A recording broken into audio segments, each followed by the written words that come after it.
ಕೇಳ್ಕೊಳ್ಳಿ. ನಾವು ಬೇರೆ ಏನು ಮುಖ್ಯಮಂತ್ರಿಗಳು ಬಂದಿರಬಹುದು, ಉಪಮುಖ್ಯಮಂತ್ರಿಗಳು ಬಂದ್ರು, ಬೇರೆ ಬೇರೆ ಸಚಿವರು ಬಂದಿರಬಹುದು, ಅವ್ರಿಗೆ ಏನ್ ಗೌರವನ ಕೊಟ್ಟಿದ್ದಾರೆ, ಶಾಲು ಹಾರ ಹಾಕೋ ಮುಖಾಂತರ ಬೇರೆ ಬೇರೆ ರೀತಿ ಗೌರವನ ಕೊಟ್ಟಿದ್ದಾರೆ. ನಾವು ಅದನ್ನ ಪ್ರಶ್ನೆ ಮಾಡ್ತಾ ಇಲ್ಲ. ನಾವು ಪ್ರಶ್ನೆ ಮಾಡ್ತಾ ಇರೋದು ಕೇಂದ್ರ ಮಂತ್ರಿಗಳಂತೆ ಸನ್ಮಾನ್ಯ ಕುಮಾರಣ್ಣವರು ಬಂದಾಗ ತಾವು ಯಾವ ರೀತಿ ಗೌರವನ ಕೊಟ್ಟಿದ್ರಿ ಅಂತ ನಾವು ಯಾಕೆ ಕೊಟ್ಟಿಲ್ಲ ಅನ್ನೋದನ್ನು ಕೇಳ್ತಾರೆ ಪ್ರಶ್ನೆ. ಇವತ್ತು ಆಶ್ರಮ ಒಂದು ಏನು ನಮ್ಮ ದೇವಾಲಯ ಇದೆ, ಇದು ದೊಡ್ಡ ಮಟ್ಟಕ್ಕೆ ಹಲವಾರು ಮಹನೀಯರು ಕೂಡ ಇದ್ದಾರೆ.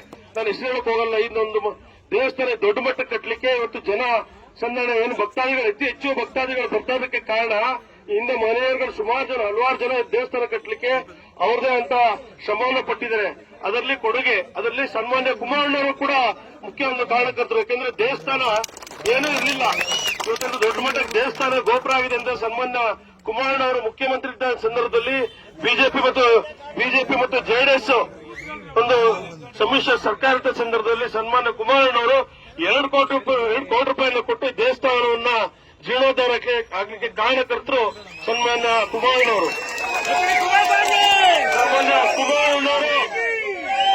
ಕುಮಾರಣ್ಣವರು ಹಕ್ಕು ಇವತ್ತು ನಮ್ಮ ಜಿಲ್ಲೆಯವರ ಮಣ್ಣಿನ ಮಗ, ರೈತರ ಮಗ ಅವರು ಖಂಡಿತವಾಗಿ ಹಾಸನ ಜಿಲ್ಲೆಗೆ ಏನು ದೇವಸ್ಥಾನಕ್ಕೆ ಬಂದಂತ ಸಂದರ್ಭದಲ್ಲಿ ಯಾರು ಕೂಡ ಸೌಜನ್ಯಕ್ಕೂ ಕೂಡ ಡಿಸಿ ಆಗ್ಲಿ ಎಸಿ ಆಗ್ಲಿ ಯಾರು ಒಬ್ರು ಕೂಡ ಬಂದು ಅವ್ರಿಗೆ ಜಿಲ್ಲಾಡಳಿತನೇ ಸಂಪೂರ್ಣವಾಗಿ ಜಿಲ್ಲಾಡಳಿತ ಅವ್ರಿಗೊಂದು ಗೌರವ ಕೊಡೋದ್ರಲ್ಲಿ ವಿಫಲರಾಗಿದ್ದಾರೆ. ನಾನ್ ಕೇಳ್ತಾ ಇರುತ್ತದೆ ಒಂದೇ, ಇವತ್ತು ಏನು ಧರ್ಮದರ್ಶನ ಆಗಿರ್ಬೋದು ಬಹಳ ಸುಸೂತ್ರವಾಗಿ ಬಹಳ ಚೆನ್ನಾಗಿ ನಡೀತಾ ಇದೆ. ಅದ್ರ ಬಗ್ಗೆ ನಾವು ಯಾರು ಕೂಡ ಮಾತಾಡ್ತಾ ಇಲ್ಲ. ಯಾಕೆಂದ್ರೆ ಸನ್ಮಾನ್ಯ ಸಚಿವರು ಒಂದು ವಿಶೇಷವಾದಂತಹ ಈ ವರ್ಷ ಒಂದು ಅವರೇದಂತ ಇದನ್ನ ತಂದು ಭಕ್ತಾದಿಗಳಿಗೆ ಧರ್ಮದರ್ಶನ ಮಾಡಲಿಕ್ಕೆ ಬಹಳ ಅನುಕೂಲ ಆಗ್ತದೆ. ನಾವು ಅದ್ರ ಬಗ್ಗೆ ಯಾರು ಕೂಡ ಇಲ್ಲಿ ಚರ್ಚೆ ಮಾಡ್ತಾ ಇಲ್ಲ. ಇಲ್ಲಿ ದೇವಸ್ಥಾನ ಎಲ್ಲ ನಮ್ಮ